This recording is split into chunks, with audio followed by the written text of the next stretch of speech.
En Acción Elevadores e Hidrogrúas estamos orgullosos de ser sanfrancisqueños. Orgullosos por facilitar los trabajos en altura y el manejo de carga con eficiencia y seguridad. De generar trabajo de calidad con tecnología 4.0 y de exportar nuestro trabajo a más de 20 países. Orgullosos de trabajar con los emprendedores, las instituciones y los clubes locales. Estamos orgullosos de cumplir nuestra misión de crecer y hacer crecer, apuntando cada vez más alto desde nuestra ciudad. Acción. Elevadores e Hidrogrúas.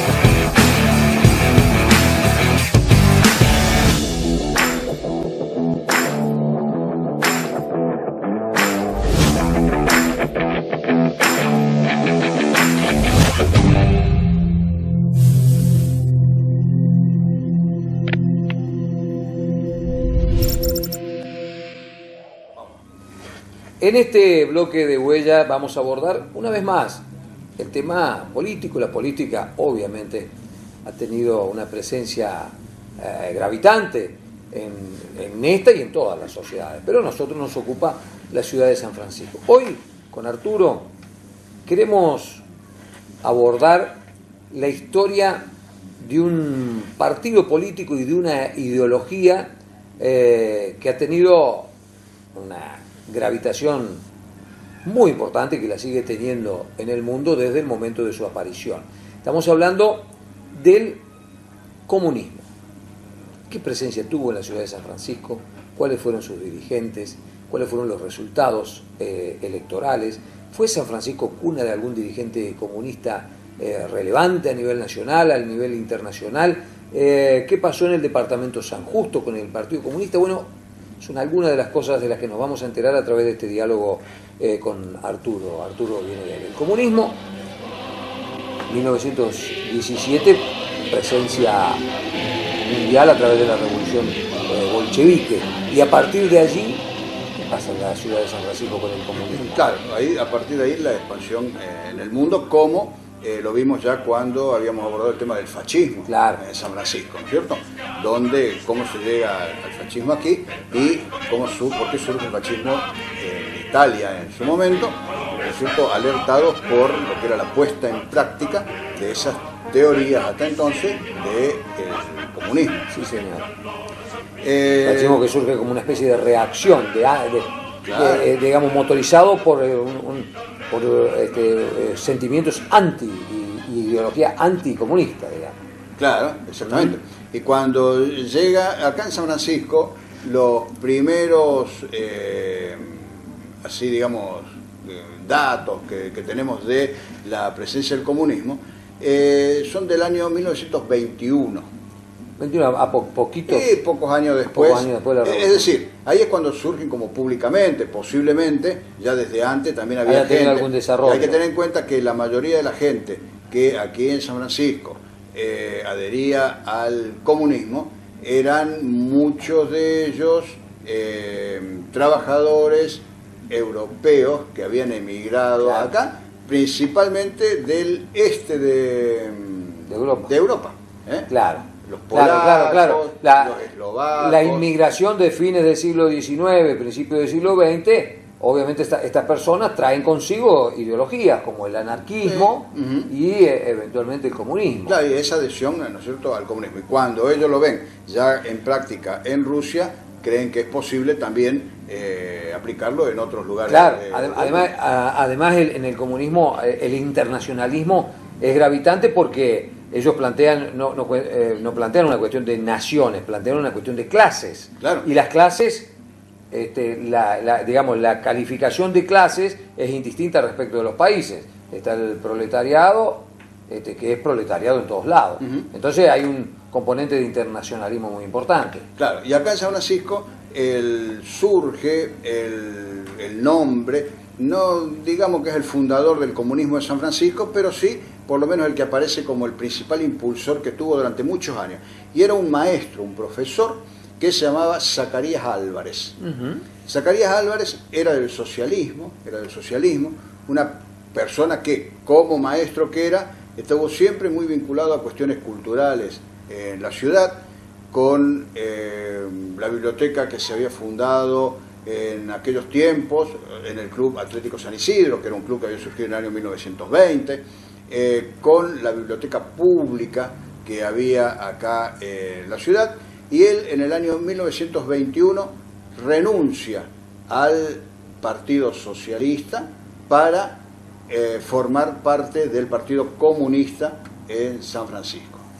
Zacarías Álvarez. Zacarías Álvarez. Otra característica de Álvarez, que es que se encuentra en muchos dirigentes del comunismo, es la formación. Claro, la formación, la biblioteca. Claro, la formación cultural. Él funda luego lo que se llamó la Biblioteca Máximo Gorki en San Francisco, que era una biblioteca obrera que estaba ubicada en la cuadra del 1900 de calle del Boulevard 9 de Julio. Ahí estaba la biblioteca permanentemente allanada por la policía. Me imagino. ¿No es cierto? Permanentemente allanada por la policía. Bueno, ¿Se registra persecución policial respecto del Sí, a lo largo de todo el tiempo. Bien. El tema es que en el propio año 1921 se desata ya en la Nobel Unión Soviética una crisis económica muy fuerte y una hambruna total en el pueblo, propio de las diferencias que todavía había dentro de los revolucionarios. De los revolucionarios. O sea, la revolución se da en el año 17, pero hasta que se estabiliza, digamos, como forma de gobierno, pasan muchos años. Claro, hasta que Lenin se termina imponiendo. Claro, pero pasan muchos años. Muchos años. Entonces, en el año 1921 hay una debacle de lo que era la Unión Soviética, donde acá todavía le seguían diciendo Rusia, y el Partido Comunista Argentino lo comisiona a Zacarías Álvarez para que en San Francisco procure, dice, dentro de los trabajadores, una actitud solidaria de donar, ¿no es cierto?, dinero, lo que tuviesen, para enviarle, dice, a los hermanos en desgracia en Rusia. Mira vos, O sea, una campaña de solidaridad para con... Claro, que era nacional, era mundial. Claro. Nada más que la Argentina, bueno, se canalizó de esa manera y Zacarías Álvarez fue el responsable de organizar esa campaña aquí en San Francisco. Pasado el tiempo, llegamos a las elecciones del año 1925, sí, donde ahí se presenta por primera vez el comunismo en elecciones en la ciudad a través de una agrupación que se llamaba el Bloc Obrero y Campesino. El Bloc Obrero y Campesino. Y entre los nombres, ¿no es cierto?, de la gente que integraba la lista. esa lista, el candidato a intendente era Alejandro Toledo, una persona que después no tuvo otro rol que se sepa, pero entre los concejales, candidatos a concejales fueron, por supuesto, estaba Bernabé Carrizo, que con el paso del tiempo después fue un dirigente del radicalismo en San Francisco. Bien. Entre otros, ¿no? Gotardo Niedermayer. Gotardo Niedermayer era un obrero alemán que residía, obviamente, aquí en San Francisco, y era un talabartero, un filetero también, hacía sus trabajos en los carruajes, y él seguramente debe haber trabajado en la herrería o la fábrica de carruaje de Carmelo Andretta, porque Carmelo Andretta era otro de los candidatos en la lista del Bloque Obrero y Campesino. Y Carmelo Andretta, con el paso del tiempo, también fue otro destacado dirigente en el radicalismo de San Francisco. Ah, o sea que, digamos... Derivaron del comunismo al radicalismo. Del comunismo derivaban preferentemente al radicalismo. Al radicalismo. Bien. Bueno, y el otro que integraba la lista fue Francisco del Sopo. Francisco del Sopo, que después, con el paso del tiempo, trabajó mucho en el teatro, en San Francisco, y en la terminal de ómnibus. Sí, Francisco del Sopo, yo lo alcancé a conocer. Sí, también lo conocí. Don Paco, una persona, digamos, entrañable. Que me explicó él este tema de su participación, donde él dice que él no fue candidato a concejal, como acá dice, porque él era empleado del ferrocarril francés, y le costó el puesto de trabajo. Le costó haber figurado en la lista. Y dice, a mí me pusieron en la lista. Yo nunca fui comunista. Me dijo, bueno. Pero él estaba en en esa lista, ¿no es cierto? Del año 1925. Y ahí le costó el puesto de trabajo en el ferrocarril en aquel momento. Lo que habla, ya mencionaste dos elementos que hablan de la persecución que sufrió el comunismo en San Francisco, la persecución policial y la persecución entre laborales. Laboral, claro. Hay que tener en cuenta que la empresa también era de capital francés, claro, en ese momento. Una capital que no aceptaba, ¿no es cierto?, gente a lo mejor vinculada al comunismo en sus filas. Bien, eso en el año 25. Eran 15 candidatos en la lista. ¿Cómo le fue en la elección? Bueno, y sacaron 25 votos. O sea, nunca el comunismo tuvo una raigambre electoral fuerte. Decir, nunca consiguió votos en San Francisco, en los mejores tiempos, la mejor elección que hicieron, y ya lo vamos a ver luego porque hay otras cosas por ver antes, fue cuando se hizo la elección presidencial del año 46, que no llegaron a 350 votos. Cuando cualquier otro candidato en aquel momento para ganar necesitaba sacar 2.500, claro, 2.000, o sea, no sacaba nada. Sin embargo, era un partido donde permanentemente se expresaba públicamente, era muy claro en las ideas que ellos expresaban y todo, pero nunca tuvieron una captación de votos en San Francisco, ni ellos ni el socialismo, que iban separados. Bien, cuando se produce el golpe de Estado del año 30, ahí obviamente otra vez hay detención de personas en San Francisco, como fue en todo el país. Todo lo que se consideraba opositor al gobierno militar del general Uriburu eran detenidos, y en esa época se los mandaba a la isla de Martín García, claro, junto con Irigoyen. Claro. Y entonces en los edictos policiales que se daban cuando los detenían, los trataban de elementos ácratas, pero previamente, en la década todavía del 20, aparece un personaje aquí en San Francisco que era de la derecha, ¿no es cierto? No hablemos todavía de fascismo, ¿no es cierto?, porque el fascismo en San Francisco se radica a partir de la década del 30, pero se llamaba Abel Cegueso Flores. Abel Cegueso Flores era un joven que de alguna manera se había convertido en un orador oficial en los actos de la Municipalidad de San Francisco, hasta que, y siempre hablaba a favor de la patria, ¿no es cierto?, en esos términos, hasta que un día él se pronuncia en contra de unos movimientos de izquierda que había en la provincia de Entre Ríos, y ahí se cruza con Zacarías Álvarez, ¿no es cierto? Y es un cruce, digamos, de declaraciones, intelectual, y decididamente después nunca supe más nada, no encontré más un dato de Abel Cegueso Flores, que durante varios meses, ¿no es cierto?, en todos los actos que había en San Francisco, hablaba él. No hablaba ninguna autoridad municipal ni nada, sino hasta este cruce con Zacarías Álvarez, desaparece de la escena pública. Lo cruza por las expresiones que había tenido Cegueso Flores por ese conflicto de izquierda en la provincia de Entre Ríos. Vos fíjate vos cómo las cosas de la nación repercutían fuertemente fuerte aquí en San Francisco. El tema es que el Partido Comunista no tiene después ya mayores repercusiones hasta la década del 40, cuando se hace cargo del partido un dirigente que se llamaba Arturo Medina. Arturo Medina es el que pasa prácticamente todo el gobierno del peronismo como presidente del Partido Comunista en San Francisco. Y ya Zacarías Álvarez, que en un momento dado, junto con Cecil Newton, con Arturo Majuán Garay, con Peñerori Loza, que fue también un directivo educativo de San Francisco, crearon la Asociación del Magisterio de San Francisco con fines culturales y solidarios. Ese era el nombre. Pero fíjate los nombres que adherían, ¿no es cierto? Las principales figuras. Claro, de la educación en San Francisco de ese momento. De las principales figuras de la educación de San Francisco de ese momento adherían a eso, que lo había promovido también Zacarías Álvarez. Y luego... Lo cual hace pensar que obviamente tenía ideas con perfil de izquierdas. Sí, de hecho, ¿no es cierto? Todos ellos, por lo menos sociales, digamos ni socialistas ni comunistas, pero por lo menos ideas sociales. Con un perfil social importante. ¿No es cierto? Ya de agremiarse, de reunirse, ¿no es cierto?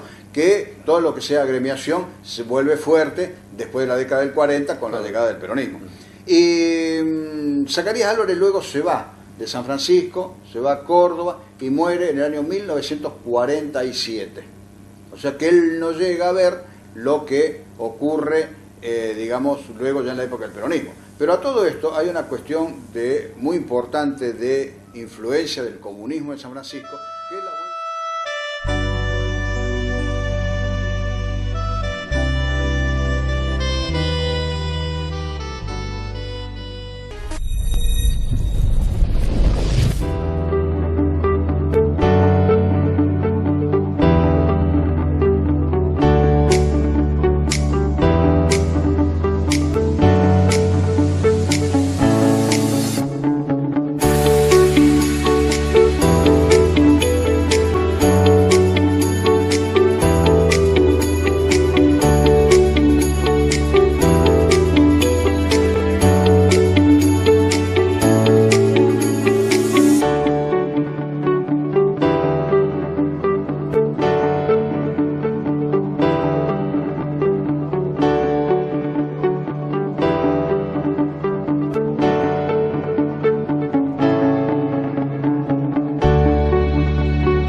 En San Francisco, distintos espacios tienen los nombres de vecinos que en alguna oportunidad han trabajado en beneficio de la comunidad.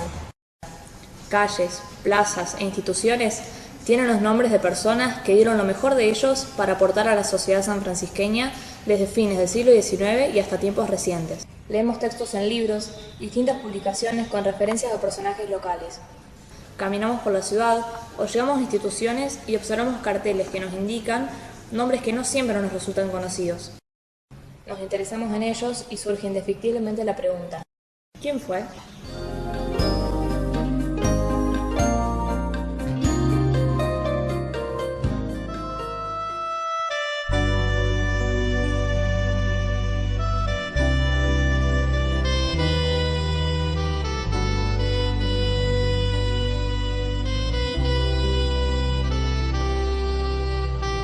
Elisa Amar fue una artista plástica de extensa y calificada trayectoria en San Francisco y distintas ciudades del país. Había nacido en El Trébol, provincia de Santa Fe, el 28 de septiembre de 1906. Tenía condiciones artísticas singulares. Estudió piano, violín y artes decorativas.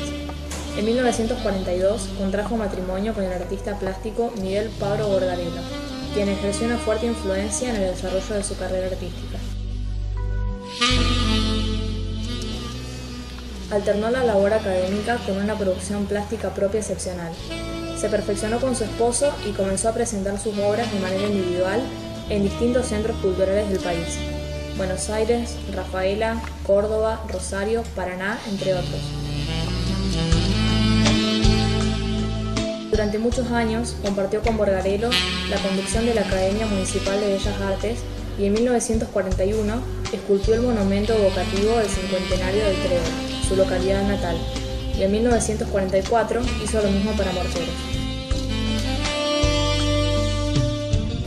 Se pueden encontrar pinturas de Elisa Amar en el Museo Pedro de Mendoza en Buenos Aires, en el Museo Municipal de La Calera y en el Museo de la Ciudad de San Francisco. Sus obras, además, forman parte de colecciones privadas en Italia, Francia y Estados Unidos. Elisa Amar falleció en Córdoba el 22 de enero de 1989 y sus restos descansan en el cementerio del Trébol.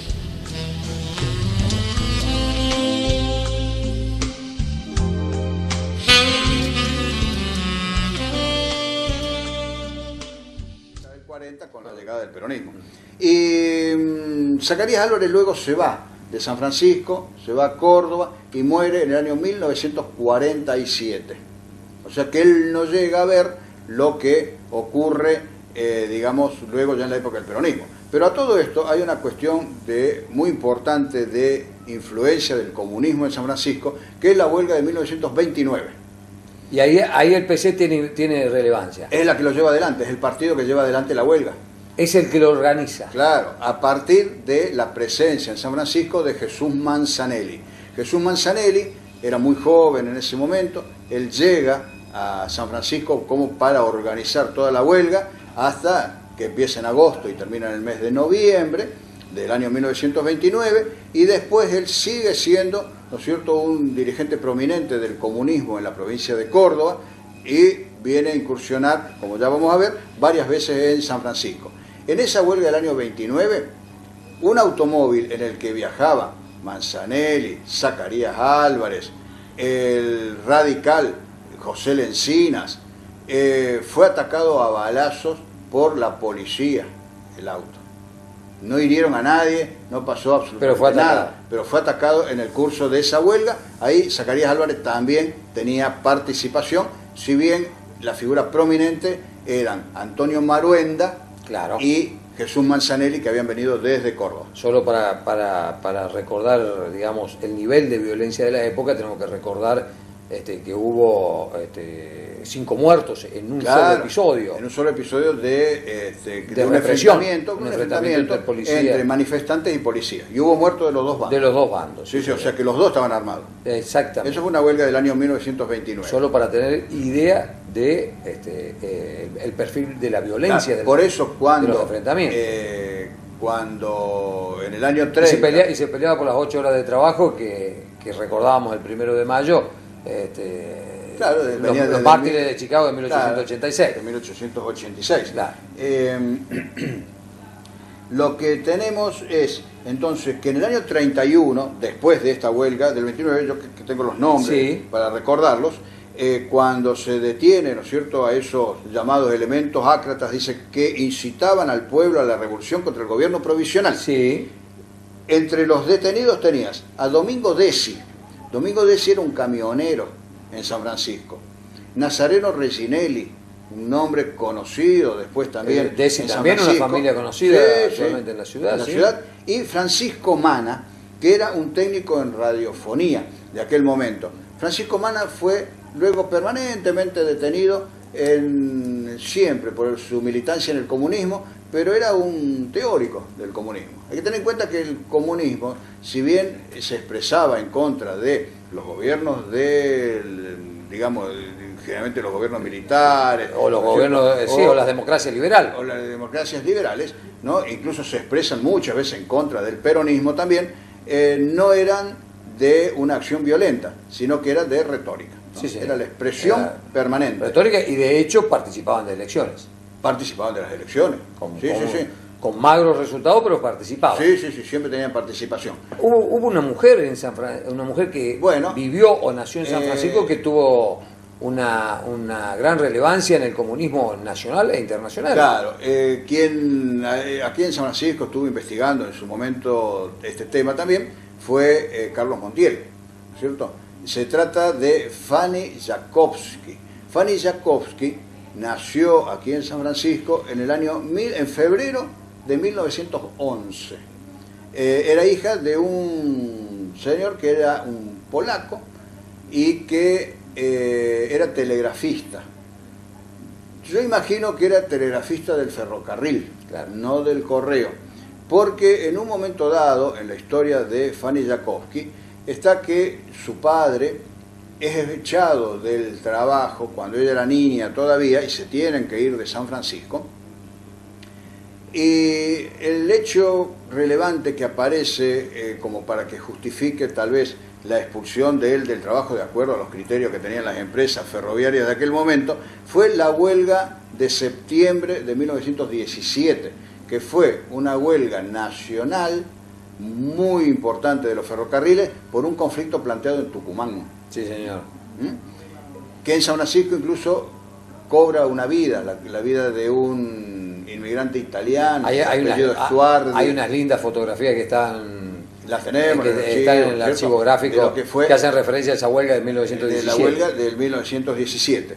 Yo supongo que el papá era telegrafista del ferrocarril y por su participación, evidentemente, en la huelga, fue echado de la empresa. Ellos se van entonces de San Francisco, siendo, si es así, ¿no es cierto?, siendo Fanny muy chica, de 6 años aproximadamente, había empezado sus estudios primarios acá en San Francisco, y van a Villa General Belgrano.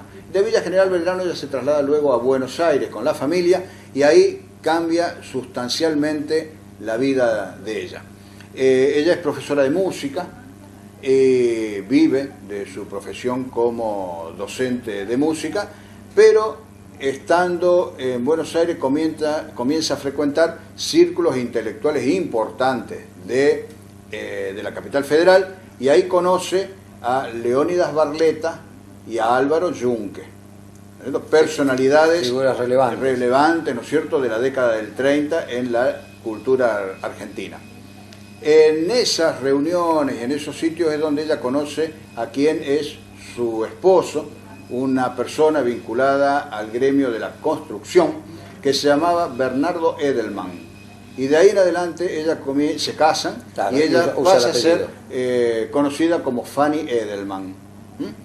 Estamos en la década del 30, ella trabaja ya desde el Partido Comunista para oponerse y para favorecer de alguna manera a las personas que estaban detenidas durante el gobierno del general Uriburu. Y en el año 1937, con la guerra civil ya desatada en España, se producen a nivel mundial las brigadas internacionales, que eran de brigadistas comunistas, que iban a apoyar a los republicanos. Ayudar a la República. Claro, apoyar a los republicanos en España, y entre ellos va Fanny Edelman y su esposo Bernardo Edelman a España.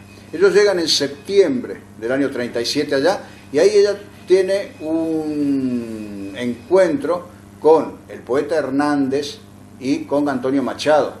O sea, siempre en unos niveles culturales altísimos, ¿no es cierto?, en niveles altos. Y con Hernández, con Miguel Hernández, ella y su esposo se dedican a la educación, o es lo que se comenta, ¿no es cierto?, a la educación y a la formación de los soldados republicanos. Claro. Fíjate vos que no había solamente como un objetivo militar, como de derrocar o de defender la República. Defender la República del ataque de la Falange. La Falange, que era de Franco, sino que también venía ese aporte cultural y educativo que siempre está presente en los partidos de izquierda. Sí, señor. Tanto en el socialismo se trabaja mucho en el comunismo. Se trabaja mucho sobre la biblioteca, la conferencia, la charla, la educación, la formación de las personas, y ellos van a hacer ese rol allá. Hasta que, ante los avances de la Falange, ellos van a Barcelona, y de Barcelona en el año 1938, un año antes de que termine la Guerra Civil Española, regresan a Buenos Aires.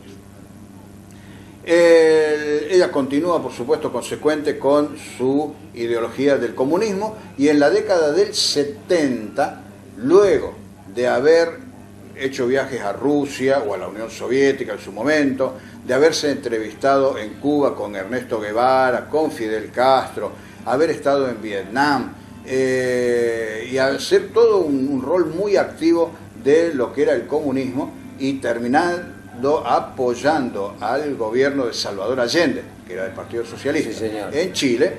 En los años 70 ella asume la presidencia del Partido Comunista de la Argentina, ¿no?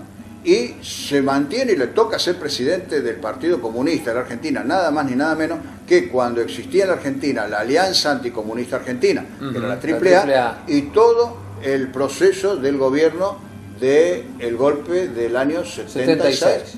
Hasta el 83. Claro. O sea, pasa todo ese periodo ella como presidenta del partido, ya siendo una mujer grande, porque estamos hablando que había nacido en el año 1911. A todo esto, pasado el tiempo, ¿no es cierto?, con otras dirigencias nuevas también en el comunismo argentino, ella mantiene la presidencia hasta cuando falleció a los 100 años en el año 2011. Fallece histórica dirigente comunista. A los 100 años murió Fanny Edelman, la última militante de la vieja guardia del partido y una de las de mayor reconocimiento internacional. Edelman, quien había combatido como voluntaria en la Guerra Civil Española, había nacido el 27 de febrero de 1911 en Córdoba, en una familia de inmigrantes rusos. Y poco antes de la muerte de ella, unos meses antes, cuando ella cumple los 100 años, en febrero del año 2011, en Buenos Aires se le hace un homenaje muy grande, muy importante, de reconocimiento a su trayectoria política. Y en este largo crepúsculo de mi vida guardo un enorme amor por el camino andado y sigo profundamente enamorada de la revolución.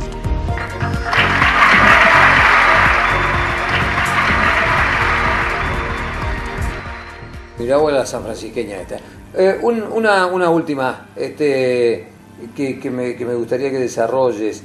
En el departamento de San Justo se dio el caso de una victoria. Si bien en San Francisco no tuvo repercusión electoral el comunismo, en una localidad del departamento de San Justo hubo una victoria de un candidato comunista. Contanos en qué contexto se dio esto. ¿En qué lugar fue? Exactamente, eso se da en el año 1958. Con un dirigente del comunismo en Brinkmann, que era Félix Estradela, y donde había una fuerte adhesión al partido. Si bien nunca lo hubiese alcanzado para ganar una elección, había como más de 300 afiliados al Partido Comunista en Brinkmann. Entonces, en las elecciones del 58, ante la proscripción del peronismo, la orden del peronismo fue votarle a Estradela. Ahí está, un acuerdo. Fue un acuerdo. Entonces, Estradela gana con sus votos propios, más los votos del peronismo que estaba proscripto. Estamos hablando de una población cercana a 3.000 habitantes en aquel momento, ¿no es cierto? Claro. Como 4 veces menos de lo que tiene la ciudad de Brinkmann hoy. Estradela llega a ser el intendente de Brinkmann y plantea un problema para la Iglesia Católica, que designa para contrarrestar eso que se tomaba como un avance del comunismo, claro, porque fue el primer intendente... El comunismo, claro, dentro de su contenido ideológico está el ateísmo, claro. Claro, entonces, pero fue el primer intendente electo en América Latina. Por el PC. Por el Partido Comunista. ¿No es cierto? Por el Partido Comunista fue el primer, no solamente en la Argentina, sino en la América Latina, el primero elegido, ¿no es cierto?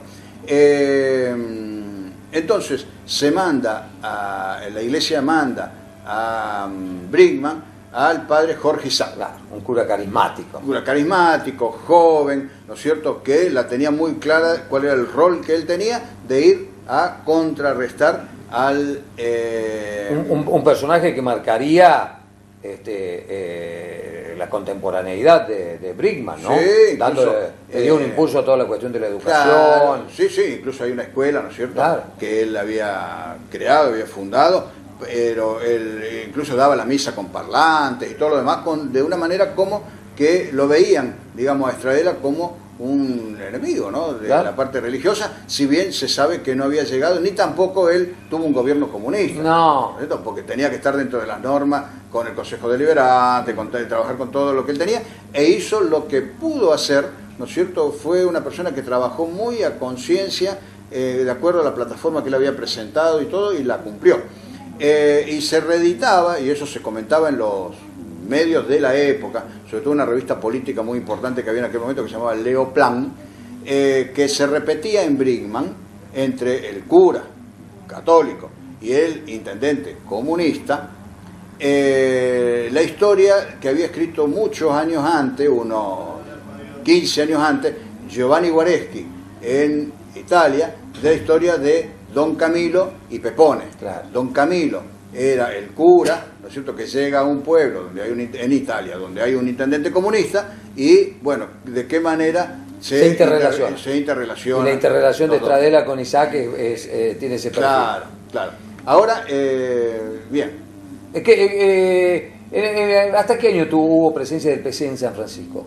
Bueno, el San Francisco, el Partido Comunista... Pues estoy pensando en la actualidad, claro, presencia. Tiene candidato a Oscar Quevedo como candidato a senador en las elecciones de 1983. Claro. Y luego el mismo Oscar Quevedo fue candidato a intendente por el FRAL, que era el Frente a la Liberación, donde saca muy pocos votos. De los 5 candidatos que había en esas elecciones de 1987, es el que menos saca 159 votos. Seguido con un poquito más por el Partido Socialista, ante alrededor de 15.000 votos que había sacado Jorge Bucco, que gana la elección a Ricardo Cornaglia. Bien. Que sacó 13.000 y pico. O sea, fíjate vos la diferencia, cómo se mantiene esa cuestión de la no aceptación del comunismo. El comunismo en términos electorales. En términos electorales en San Francisco. Arturo, me quedó un temita pendiente, porque cuando vos hablabas de la aparición de los primeros, las primeras noticias del comunismo en San Francisco, año 1921, 3 o 4 años posteriores a la Revolución Soviética, te quería preguntar, el sistema de organización de los soviets, ¿funcionó? ¿Tuvo alguna réplica en San Francisco o aquí no se alcanzó a desarrollar? Claro, aquí durante la huelga del año 1929, y el que aborda ese tema digamos, y él sostiene como le da importancia a ese tema, es el doctor Roberto Ferrero.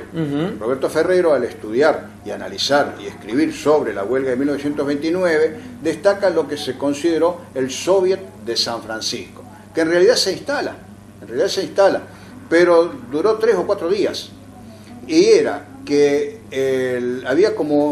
ellos habían creado, en ese afán por querer, digamos, de alguna manera imponer las ideas que tenían, Manzanelli y Maruenda, crean lo que es el comisariato del pueblo. O sea que como que para hacer cualquier tipo de actividad, la parte obrera tenía que pedirle permiso al comisariato. Y bueno, y tiene vigencia, te digo, 3 o 4 días, hasta que obviamente viene, ¿no es cierto?, la represión policial y termina con todo esto, porque ellos habían puesto hasta como un estado de sitio en torno de la fábrica de Tampieri, que era donde se había concentrado la parte más importante de la huelga. Si bien la huelga no solamente ocupó a Tampieri, sino a la fábrica de Miretti, el Molino Meteoro, distintos sindicatos. Fue una huelga muy expandida, muy extendida, que en algunos momentos se iban solucionando algunos de los conflictos, pero continuaba el otro, ¿no es cierto? Fue una cuestión muy conflictiva, manejada precisamente por Manzanelli en aquel momento aquí, y hasta que llegan que se pone ese comisariato del pueblo que crea como un soviet, y los que lo bautizan el tema del soviet de San Francisco es el diario Córdoba de la ciudad de Córdoba, cuando cubría lo de la huelga. De ahí se toma, ¿no es cierto?, Ferrero, y hace un análisis de lo que significó esa situación. Y el estado de sitio que se plantea en torno de la fábrica de Tampieri, puesto primero por el comunismo, lo reemplazan luego por un estado de sitio policial. Claro, porque se querían hacer, digamos, los tipos el comunismo planteaba hacerse de los medios de producción y dárselos a los obreros. Claro, ese era Y ese comisariato duró 3 o 4 días hasta que pongamos en comillas, se restableció el orden a través de la presencia policial. Claro, que hace un reemplazo de ocupación de espacio, ¿no es cierto?, reemplazando a lo que fueron los comunistas. Y después, durante también el gobierno del peronismo, donde hubo una gran, desde el año 49 hasta el año 1954, nunca el comunismo pudo hacer un acto político en San Francisco público, porque la policía se lo impedía. El último acto fue en 1949 y el próximo fue recién en 1954 en frente del Banco de la Nación. Y en ese acto habla Jesús Manzanelli, que Jesús Manzanelli vuelve a hablar en el año 55 en 2 actos del comunismo en San Francisco, cuando en principio se plantea desde toda la oposición, todo el arco de la oposición al peronismo, una oposición muy fuerte al presidente Perón, y vuelve en diciembre, cuando ya había caído el gobierno de Perón, vuelve Manzanelli a hablar.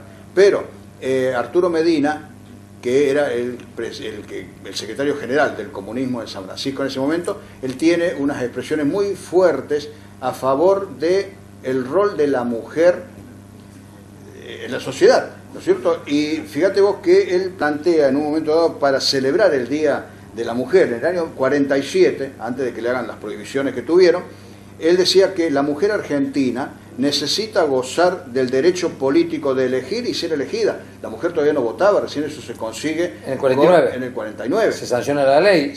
Claro, y se vota para el 51. ¿no? La primera elección presidencial. ¿No? Y dice, del derecho, era también necesitaba gozar del derecho económico, de que por igual trabajo se le pague igual jornal que al hombre, el derecho de madres a exigir asistencia social para ella y para sus hijos, así como instrucción adecuada, completa y barata para los hijos. Fíjate vos la defensa que ellos hacían. Y obviamente protesta en un momento dado cuando le prohíben un acto del Día del Trabajo, que diciendo que el partido que auténticamente representaba a los trabajadores era el único que estaba ausente en los actos del Día del Trabajo durante el gobierno justicialista. Avatares de la historia del Partido Comunista en la ciudad de San Francisco y en la región. Más que interesante. Macoser, para sus productos Singer y Florencia, presentó con exclusividad este programa de difusión educativa y cultural.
En Acción Elevadores e Hidrogrúas estamos orgullosos de ser sanfrancisqueños.